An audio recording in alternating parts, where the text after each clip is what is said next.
What's up everybody? In today's video, we're going to be going over the third company on my watch list. These are all companies that I have thoroughly investigated and determined to be great companies that I'd eventually like to own.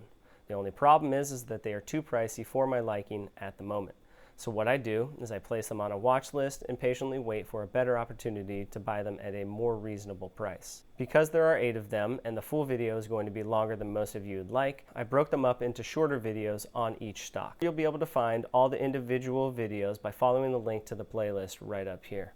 You can also click on the thumbnails at the end of each video and it will take you to the next stock on my watch list. So without further ado, let's get started. Next on the list is the world famous video streaming platform Netflix, ticker NFLX. As the world has moved away from traditional TV networks towards video streaming, Netflix has capitalized by building the world's undisputed market-leading platform in video streaming, supported by their first mover advantage. One of the advantages of being the first mover is the fact that they have already gone through the initial multi-year cash burn phase associated with building out a streaming service, while most of their competitors are going through that as we speak. They turned cash flow positive in 2020 and it spiked in 2023, but don't let this fool you.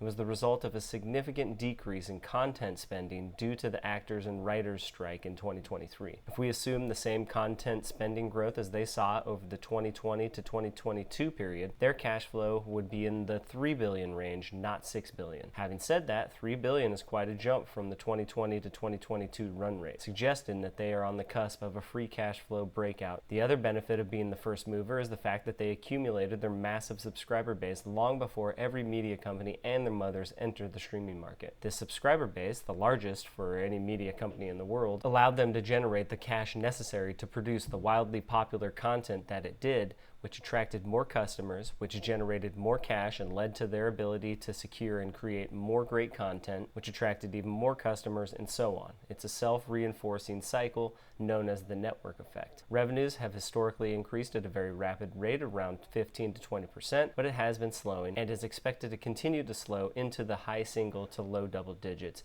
as the company matures and faces increased competition. They have already achieved significant saturation in their top markets of the US, Canada, and Europe.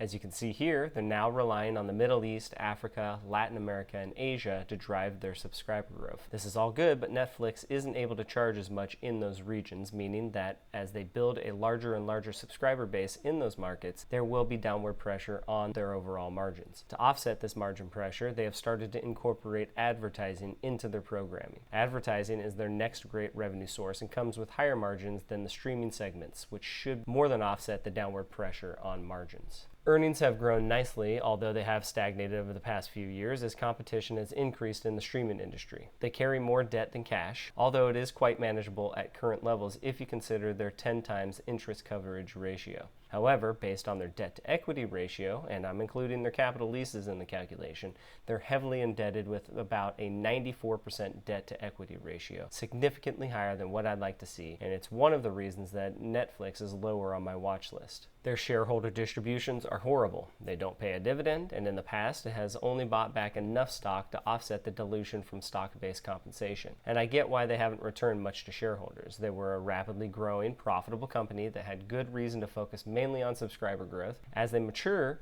provided they keep the stranglehold on the video streaming market, we should see them start to return more of their profits to shareholders. Maybe not through a dividend, but surely through generous share buybacks. In fact, they still have $8 billion in share buybacks authorized and are surely going to authorize even more in the near future. In the second half of 2023, they really started pouring excess cash into share buybacks. As long as they keep up this level of repurchases, we should see them buy back around 2% of shares outstanding going forward, which will help put a floor under their earnings per share growth. Their profitability is decent but not great, with baseline return on invested capital and margins of about 15%, and it's good to see their margins are expanding consistently. In fact, Morningstar thinks that they can continue to expand their margins to 30% within the next 4 years, as the company transitions from a high-growth, mid-cap company into a more mature, profitable, and cash flow generating company. It would be quite an accomplishment if they were able to achieve these 30% margins that quickly. I'm not nearly that bullish on this company. The valuation is stretched with a 31 forward PE, 8 times sales, and a paltry 2% free cash flow yield. Morningstar values them at $500 per share, while CFRA values them at $704 per share, and I put a $352 intrinsic value on the company, but with a 20% margin of safety, I'd only be willing to pay $281. Well, that'll do it. I'd love to hear your thoughts on Netflix in the comments. Are you a buyer or a seller? If there are any other companies you'd like me to take a look at, feel free to leave them in the comments as well, and I'll eventually get around to them. Also, please make sure you like this video and subscribe to my channel so you don't miss any videos when I release them. It's a quick and free way you can help me grow this channel if you find this content valuable. Lastly, to continue to the next great company on my watch list, click one of the thumbnails that you see on your screen right now. Until next time, you all take care. I'll see you in the next one.